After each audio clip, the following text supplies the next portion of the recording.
까만입니다. 더 시점입니다. 나스닥 주간 분석 영상 시작하도록 하겠습니다. 어제 장은 3대 지수 모두 상승으로 마무리. PC가 예상치와 동일하게 나옴으로써 시장은 안도를 했다. 그러나 말씀드렸죠.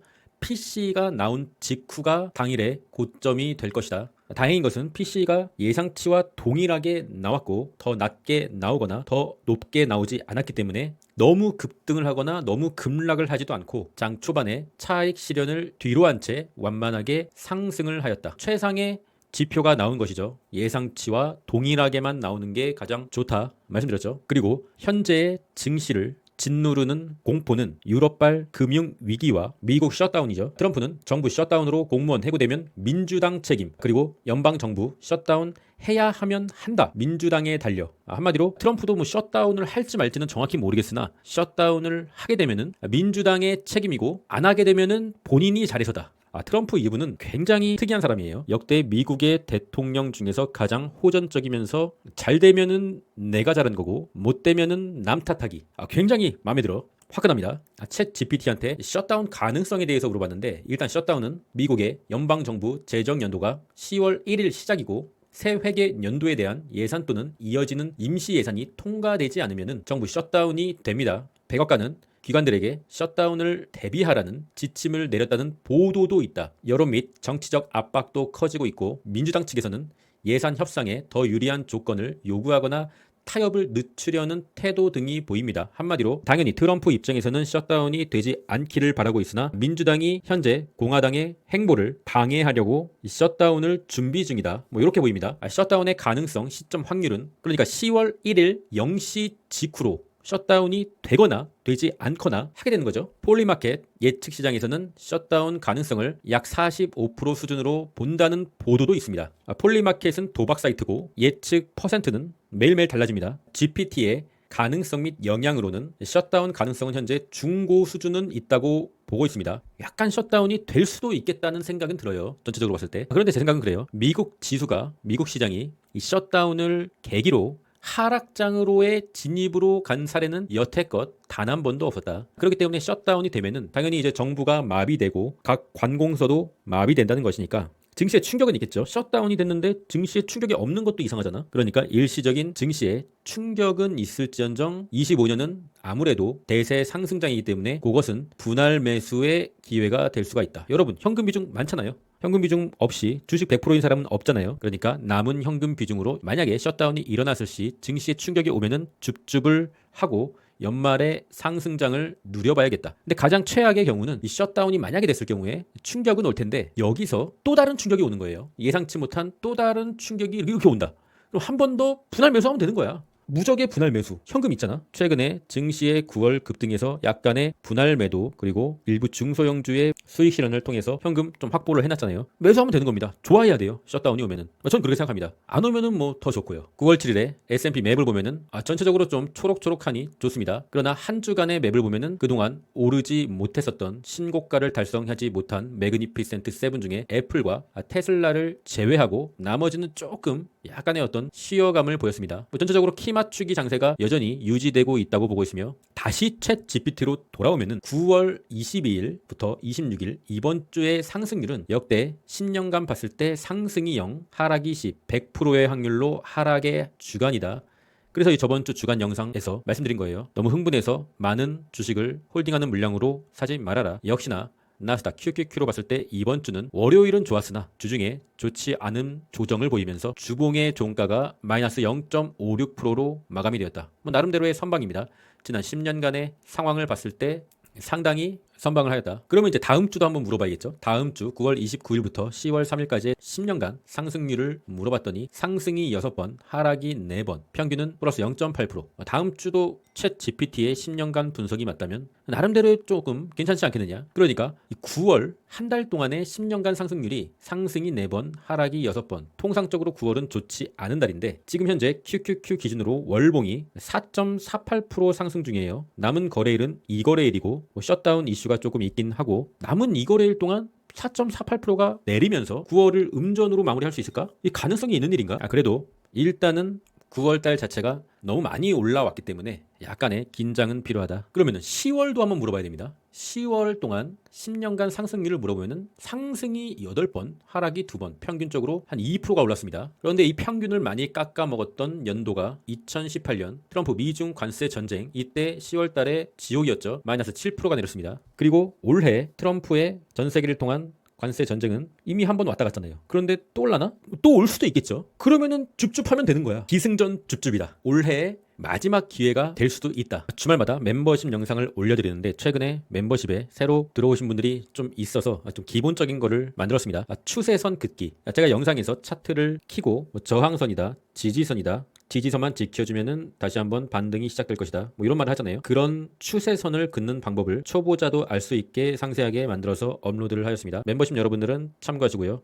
종목은 셀시어스 홀딩스로 예시를 들어서 만들었고요. 댓글이 상당히 좀 좋은 댓글이 달렸어요. 이렇게 선풀을 남겨주시면은 제가 또 신이 나서 다른 트레이딩에 유용한 기법과 팁을 계속적으로 멤버십 영상으로 만들어 드리도록 하겠습니다. 다른 멤버십 영상도 반복 시청하시고요. 공포지수는 59. 이 공포지수가 그리드에서 뉴트럴로 다시 복귀를 하는 거는 명확하게 좋은 신호는 아니죠. 그리드에서 익스트림 그리드로 좀 가야 되는데 좀 복귀를 해주면서 증시의 힘이 빠지고 있다. 물론 금요일에 올랐지만 월요일에 고점을 찍고 약간의 숨고르기, 기간 조정 또는 가격 조정에 들어가는 것이 아니겠느냐, 약간의 그런 쪽으로 저는 무게를 두고 있고요. 때문에 이 적극적인 지수 레버리지의 줍줍보다는 여전히 개별 종목으로 트레이딩을 해야 한다. 푸덴크롭션은 0.63 0.60 밑에의 구간, 이 구간은 진짜 1년에 한 번, 두 번 올까 말까한 기회다. 그래서 3배 레버리지의 부분 익절을 강조드렸던 한 주였고요. 뭐 그래도 여전히 0.70 밑에 있으면은 조정장이나 하락장 이런 건 절대 아니에요. 키움전사의 주간 동향을 보면은 금요일에는 다시 비트마인의 대한민국 알아보니까 비트마인의 직원이 7명이라고 하더라고요. 직원이 7명인 주식을 키움전사들은 너도 나도 줄 서서 사고 있다. 이거 좀 아이러니하고요. 그리고 이제 이더리움 2배. 오랜만에 또 들어왔네요. 이더리움 주간 순매수를 보면은 이더리움 2배가 1위를 차지. 그래서 좋지가 않구나 이더리움이 현재. 월간 순매수에서도 비트마인, 아이랜도 있고요. 키움전사는 탐욕이 지금 아직도 휩싸여 있다. 다음 주 어닝 발표는 이 카니발 그리고 나이키가 있습니다. 현재 미국 경제가 약간 좋지가 않다고 판단되고 있는데 그것을 좀 확실하게 알 수 있는 기업이 다음 주에 어닝 발표를 합니다. 우리가 경제가 어렵고 살기가 좀 팍팍해지면은 가장 먼저 줄이는 게 뭐죠? 필수 소비재가 아닌 소비재, 운동화 또는 의류를 판매하는 나이키 같은 경우는 작년에 신던 거 또 신어도 되는 거잖아요. 작년에 입던 옷 또 입어도 되는 거고, 그리고 크루즈 여행사 카니발, 살기가 팍팍하면은 카니발 안 타도 되는 거고 놀러 안 가면 되는 거잖아요. 때문에 이 카니발과 나이키가 만약에 실적이 잘 나올 시 미국 경제가 여전히 탄탄하고 살기가 굉장히 좋다라는 방증이 되겠으며, 실적이 나가리가 될 시 미국 경제는 이전보다 좀 좋지 않아졌다라고 판단하시면 되겠습니다. 그러면은 금리 인하의 추가적인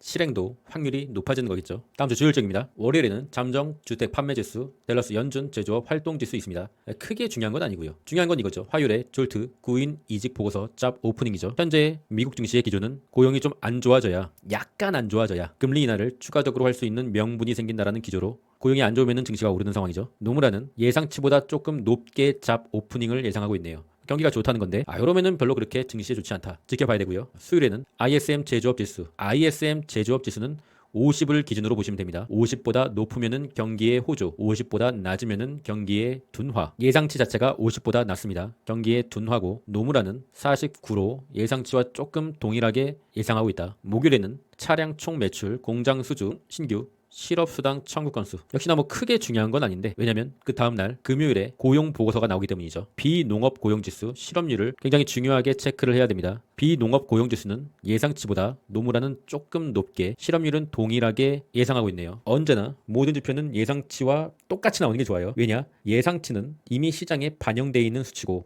시장은 불확실성을 싫어한다. 때문에 별일 없으면은 미국 증시는 장기 우상향으로 오르기 때문에 예상치와 동일하게만 나오면은 증시는 올라요. 근데 너무 높게 나오거나 너무 낮게 나오면은 증시는 또 다른 불안감에 휩싸여서 내리게 되겠죠. 어쨌든 전체적으로 봤을 때 다음 주는 고용 보고서의 주간인데, 고용이 조금 좋게 노무라가 예상하고 있음에 따라서 그렇게 긍정적이지는 않다, 뭐 이런 상황입니다. 나스닥 QQQ 주봉을 보면은 9월 사주차는 아쉽게도 3주 연속 랠리를 멈추고 마이너스 0.56%의 하락, 최고점 대비는 마이너스 1.4%. 여전히 그래도 블랙홀 부근이다. 전체적으로 봤을 때 이 십자 도지가 떴습니다. 이 십자 도지가 이 저점에서 이게 십자 도지가 뜨면은 추세 반전의 신호인데 이 고점에서 이 십자 도지가 뜨면은 이게 조금 좋은 거 아니에요. 양봉의 십자 도지면은 그래도 괜찮은데 음봉의 십자 도지다. 요게 좋은 캔들이 아니다. 여전히 증시는 고점 레벨이라고 판단해 주셔야 됩니다. 메인 상승의 채널 파란색 음영 안에 들어오지도 않은 여기가 이제 안드로메다, 여기가 이제 블랙홀.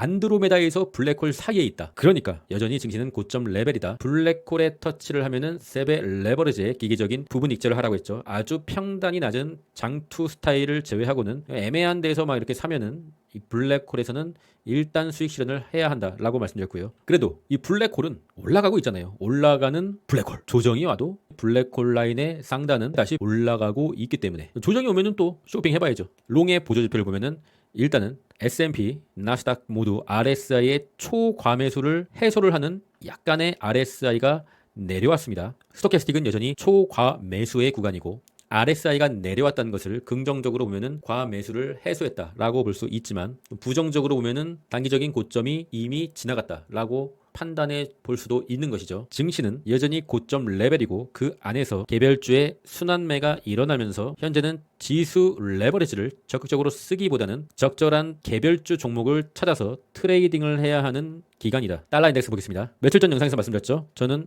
여유 자금으로 들고 있는 원화를 달러로 바꿨다. 왜냐? 달러 인덱스가 긴 횡보를 끝내고 추세 전환 중입니다. 달러가 오르고 있다는 거죠. 통상적으로 화폐의 가치가 오르면은 현물의 가치는 떨어집니다. 화폐와 현물은 반비례 관계니까. 그렇다고 해서 이제 달러가 뭐 이렇게 오르는 건 아니고 전체적으로 약간의 증시에 과열을 시키는 상황으로 들어설 수 있다고 저는 보고 있어요. 증시가 과열을 시키고 다시 한번 힘을 비축하고 연말에 더 날아오를 거라는 기조는 전혀 변함이 없는데 단기적으로는 달러가 가치가 상승이 될 거라고 보고 있습니다. 뭐에 비해서 상승하냐면 원화에 비해서 환율이 상승을 하고 있습니다. 200일선을 터치하였네요. 며칠 전까지만 해도 이 1,300원 후반대에서 횡보를 하던 환율이 드디어 1,400원 초반대로 올라왔습니다. 환율의 추세 전환, 긴 횡보를 끝내고 일목균형표를 돌파를 했습니다. 환율의 일목균형표 이런 건 사실상 솔직히 의미는 없어요. 하지만 어쨌든 모든 자산은 차트로 분석할 수 있기 때문에 차트를 보는 것이고요. 며칠 전까지만 해도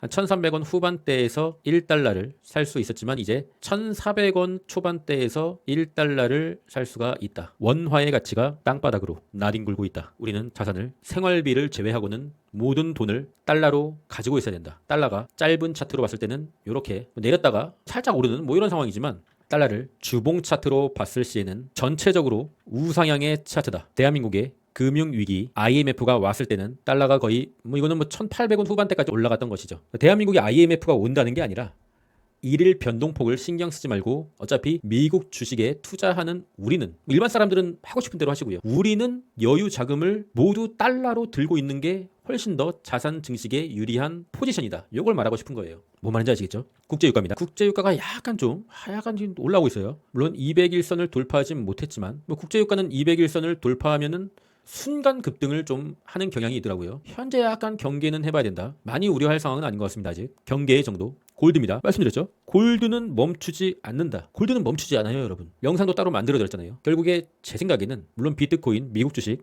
계속 좋게 보고 있긴 하지만 25년의 최종 승자는 골드가 되지 않겠느냐. 저는 골드를 ETF로 일부 갖고 있긴 한데 금액이 그렇게 크진 않습니다. 현재 한 30% 조금 넘게 수익권에 가지고 있습니다. 산지는 좀 됐고요. 조정이 오면은 골드를 추가적으로 매입할 의향이 있어요. 왜냐면 저는 골드 3배를 샀거든요. 금광 3배가 있고 골드 3배가 있는데 금광 3배, GDXU 이런 거는 굉장히 위험한 종목이니까 충분한 공부를 통해 투자 결정을 하시고 골드 3배 정도는 골드 자체가 하루에 막 급등락을 하진 않기 때문에 가능한 상품이라 보고 있어요.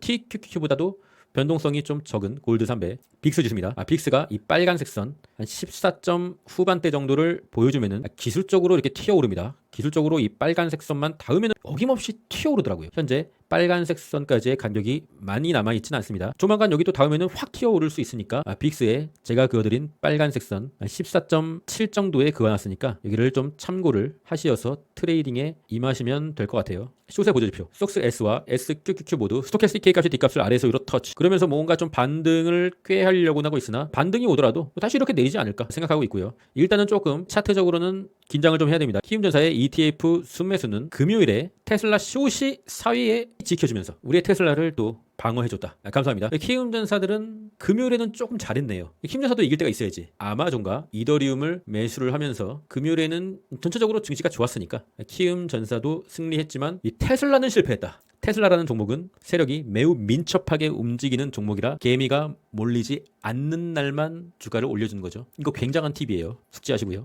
영상이 길어져서 개별 종목의 차트 분석은 2부에서 찾아뵙도록 하겠습니다.